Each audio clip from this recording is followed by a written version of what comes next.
Hi everyone, good evening. Welcome to Stamp It Up with Jaimie. It's just about 7:30, so we're going to get started for tonight in today's tutorial. Just going to wait a few minutes to see if anyone hops on. If you do, give me a little shout out. Okay, good. Just making sure I'm on as well on my computer. Yep, okay. Whew, I thought I was frozen there for a second, but I think I'm good. Okay. I'm just going to wait a few moments here. Talk to myself. I'm sure people are putting kids to bed at this point and getting ready for their evening and their nighttime routine. I know for me, my kids go to bed in about a half an hour, so now we're like in wind down, quiet time. So, okay, I'm gonna get started, and if anyone hops on, or if you're watching this on my YouTube channel, welcome. Thank you for watching, and feel free to subscribe so that you see anytime I have a new video that gets posted. But I'm going to go ahead and get started because I don't want to, take up anyone's time. Today's card that I'm going to make is a Christmas card, and it's not usually my style of cards per se, but I was inspired by a country scene and had seen other cards use this DSP as a background, and it really does loan itself to more of a country style, so that was definitely my inspiration. And these mittens, which are super cute. So let's just dive in and get started. My card base to my card today is we're using Cherry Cobbler cardstock. Hi Karen. Karen, I meant to ask you last week, where in New Jersey are you at? I have an aunt that lives in New Jersey, and we visit her every now and then. I meant to ask you that last week. So my Cherry Cobbler cardstock is cut at 11 inches by 4 1/4, and then it's scored at 5 1/2. And then that gives us a nice crease. We fold it over and we're good to go. So next, Somerville. I'm not sure where that is. My aunt is in Tom's River, like Seaside Park area. We used to, visit her a lot in vacation. Spend some time with her. I don't know if that's near you or not. Anyways, I meant to ask you that last week. Okay, so next we're going to take a panel of a pattern from our Wood Textures stamp set. You could either, oh nice, Small World.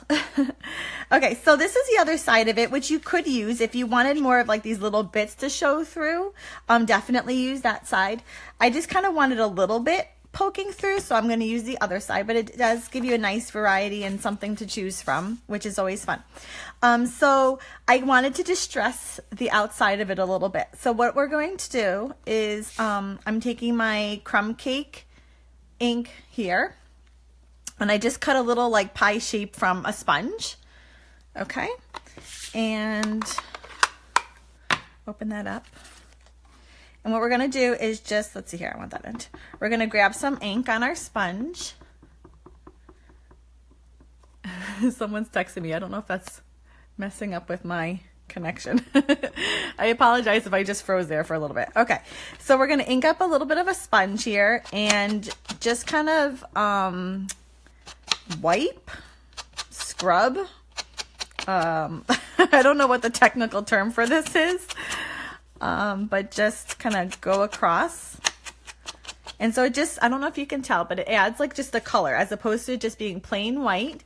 It adds a color, and the color kind of bleeds onto the edge of the paper as well.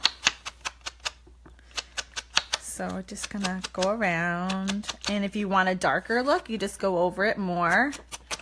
And if you want a lighter look, you just do it once and be done with it. Just kind of make your way around the card. And this kind of shading sort of mimics the coloring in the DSP, which is kind of nice, and it gives it a bit more depth, I feel like. I don't do this often, and every time I do, I'm always like, oh yeah, I have to do this more often, but I always forget. Okay, so we're just gonna color in the edges here, like so. Using a sponge, it makes it real easy. You can't mess this up, especially when you're going for like a country, more distressed look. You really can't mess it up. Okay, so we're gonna adhere that to our card, and we're not done with that yet, so I'm just gonna set that aside, even though I just inked my finger. We're gonna adhere this down. Oops.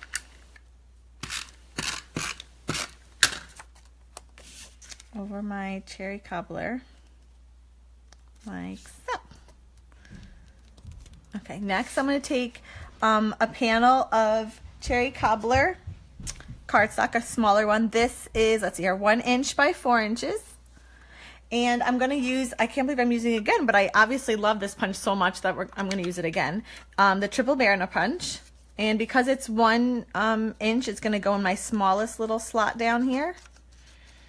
Like so. Just going to slide in, flip it over to make sure it's all the way in the back. That just went flying. And punch.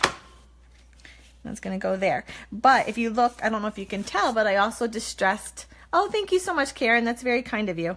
I also distressed the edge of the banner here, but this time I did it in cherry cobbler. So I just took my cherry cobbler ink pad here, another pie piece of my sponge, and again, we're just gonna, uh-oh, I hit a button. I hope I'm still live. I totally just hit a button. Hold on. Because if I don't have it on my computer, I can't see if people are making comments. So we're just going to go around our banner. Let's see. And just darken the edges. Again, it's so subtle. You can barely tell that it's there. But like if you compare both sides, there's definitely a difference there. So it does add a little something to it, which is nice. More of a distressed look. And let's see here. My ink pads with Christmas and everything are getting lots of use. They are. Oh, thanks, Karen. I hit a button. So they probably could use a little re-inker, but it'll do for tonight. Okay, so we're just going to give a little bit around the edge. Not much. Oop, I think I missed the top there. Okay. And we're done with this one, so that can get closed up. Put a little adhesive. That's going to go in our upper left-hand corner. I almost said right-hand corner. I do know I left for my right, honest. Okay, next we're going to create our mittens. And to do that, we are going to use, let's see here, the Many Mittens Framelits dies. And we're using the, let's see here, the left-hand framelit, the open framelit, and then the one with all the details on it.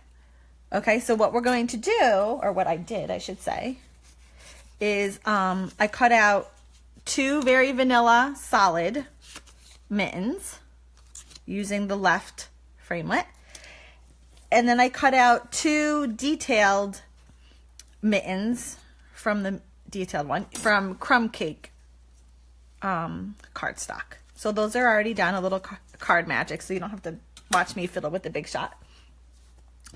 And first, we're just going to glue these over, and I'm just using a little bit of liquid glue here. And hopefully this works. I just use these in my class this afternoon. Sometimes it gets a little stuck. Hold on, bear with me. Hold on. It's gonna, there, I knew it was gonna come flying out. Okay. And, you know, a few dabs all around the one with the detail. I find it's easier to work off of that one.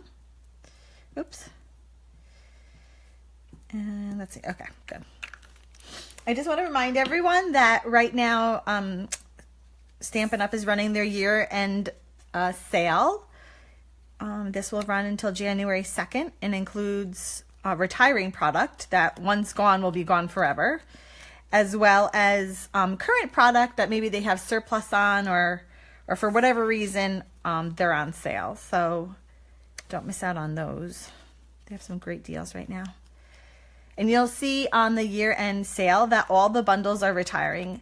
Even though the product, the stamps themselves and framelits separately may be returning, all bundles retire. Bundles do not carry over as bundles. So something to keep in mind. Okay, so I just glued those on top of each other. I'm going to take our crumb cake ink again and our sponge that we use and do the same thing, same technique we've been doing. And this one I think really shows up the best out of all of them. I'm not sure why. Just go around the edge and darken the edge of it. Maybe because it has the vanilla underneath it.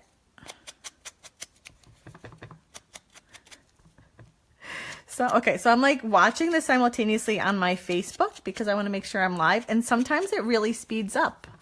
And sometimes it goes normal. I don't know if it does that for you as well. If all of a sudden it points.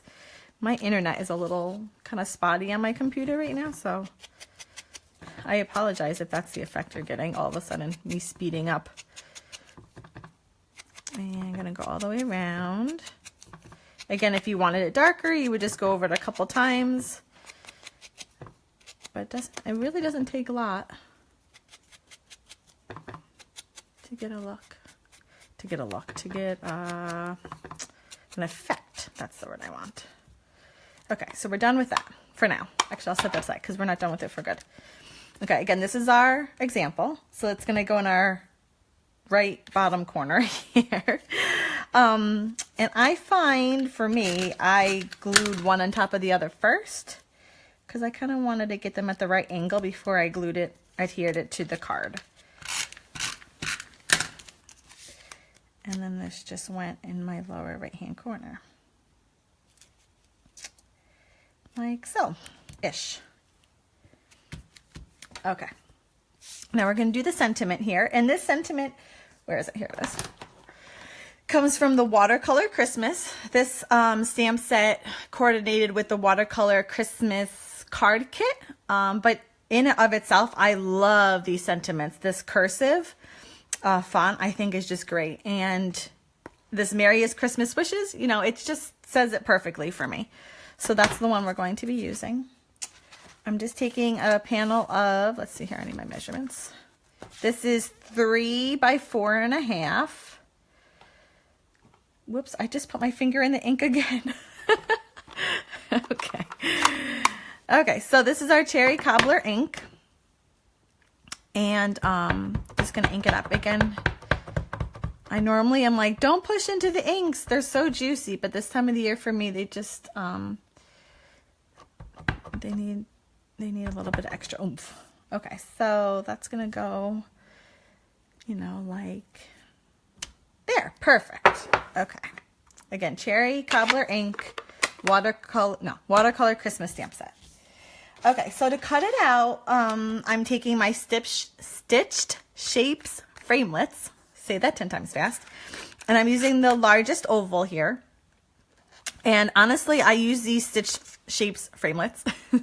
I use them so much. I'm constantly grabbing them and using them. And they just had a nice little detail to whatever you're cutting out. A nice little, I don't know.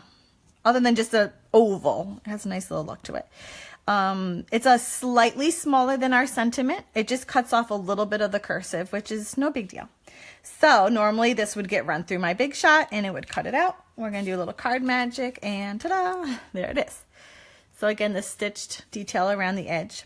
And it really comes out. You can see it really closely. We're going to use the crumb cake ink pad again and our little piece of sponge. And we're just going to distress, excuse me, distress around the outside here. It's kind of like got a rhythm to it, I guess.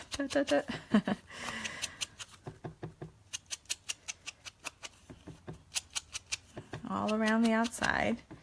Now, Karen, I know you've made a comment, and if anyone else is watching live, be sure to make a comment and either, if you feel comfortable, putting your address down below or private message me your address. For anyone watching live today, I am going to send out a free handmade card, blank inside, of course, so you can fill it out to whomever you'd like to fill it out. So just somehow get me your address. If you don't want to do it on Facebook, you could go onto my blog and there's a thing that says contact me. That would work as well. Okay, so that was crumb cake ink around the edge. And where's my example? Oh, you know what? I used dimensionals. I didn't grab those. There we go. Okay, so we're going to adhere that to, oops, to our card. And I have some Stampin' dimensionals here. I used, you know, maybe about 4 of them. And these I love. Oh my goodness, this is another thing, like absolute essentials for me. I use them so much. Did I get them all? Yeah, okay. Constantly using dimensionals. Okay, so aim for center and hope for the best.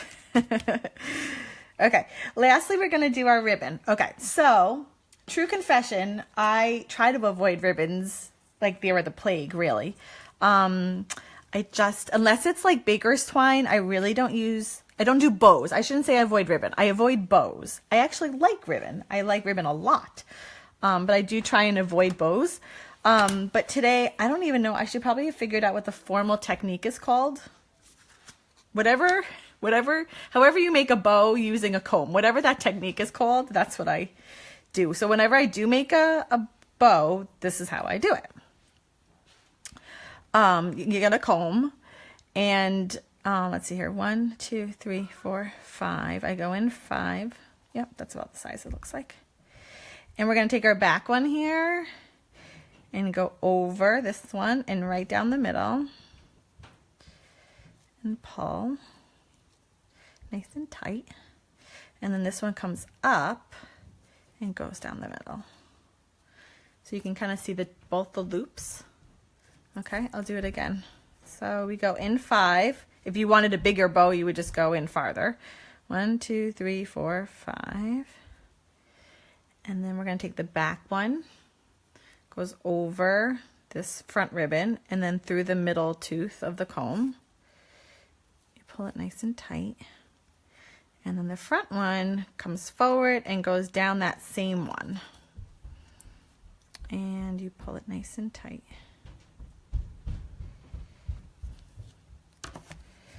And then you just tie a knot. Like so. So again, I love ribbon. Love, love, love, love ribbon. I'm not so a fan of bows though. Unless it's baker's twine or linen twine. Maybe that's why, or linen thread. That's why I use them so much, because they're so easy to make bows with. So just going to pull that nice and taut. And then trim your tails. Wow, I guess I cut a lot more than I needed. But this measured, I started out with a 12-inch length of ribbon. I did not need that. Unless you want super long tails, which I do usually like long tails. But I guess I didn't need nearly that much. So we're going to give him a haircut. Even cutting bows makes me nervous because I'm like, are the tails exact? No, they weren't even close. It's like the heart, you know? It's like, oh, that's not even, so you cut a little bit here, and oh, that's not even, so you cut a little bit there. By the end of it, you have nothing left. Okay, so for this ribbon, all I'm going to use is, oh, there it is, wherever I put it. Just my liquid glue again. Let's see, give me my example. And I'm kind of aiming for where the mittens meet. Also, if the occasions and celebration catalogs are coming out, I ordered them. They are coming to my mail tomorrow. If you would like one, I would be happy to mail you one. Just get a hold of me and I'll surely pop one in the mail. It's a very exciting catalog. I love the new product. I cannot wait to get my hands on it. Okay, so that's liquid glue. It's going to take a little while to dry, but I find liquid glue holds ribbon the best. So, you know, in theory, I would just sit here for a couple of minutes until it dries, but I'm sure you don't want to see that. So we're just going to hope that stays. Ish. Okay, there we go. Easy peasy. So, stitch-shaped framelits, many mittens framelits, the wood textures DSP, the sentiment is the Watercolor Christmas Stamp Set. And what else? And the, oh here, this is what the ribbon looks like. I should have showed you with the big thing. Cherry Cobbler Double Stitched, I think it's called. Okay, thank you for joining me tonight. It's always a pleasure sharing my cards with you. I really am so blessed by you watching. So thank you so much, and I hopefully will see you next week. Don't forget, if you would like one of my cards in the mail, just somehow let me know. You can message me or let me know through my blog. Either one works. In any case, have a good night, and hope to see you next week. Oh, Amy, my pre-order is coming tomorrow. So they cut me a completely new order. I don't know if, I guess this mysterious Tom, I don't know what happened, but they got me a new order and it's coming sometime tomorrow. I'm super excited. Yay. Okay. See everyone. See you all next week, and thank you for tuning in. Bye.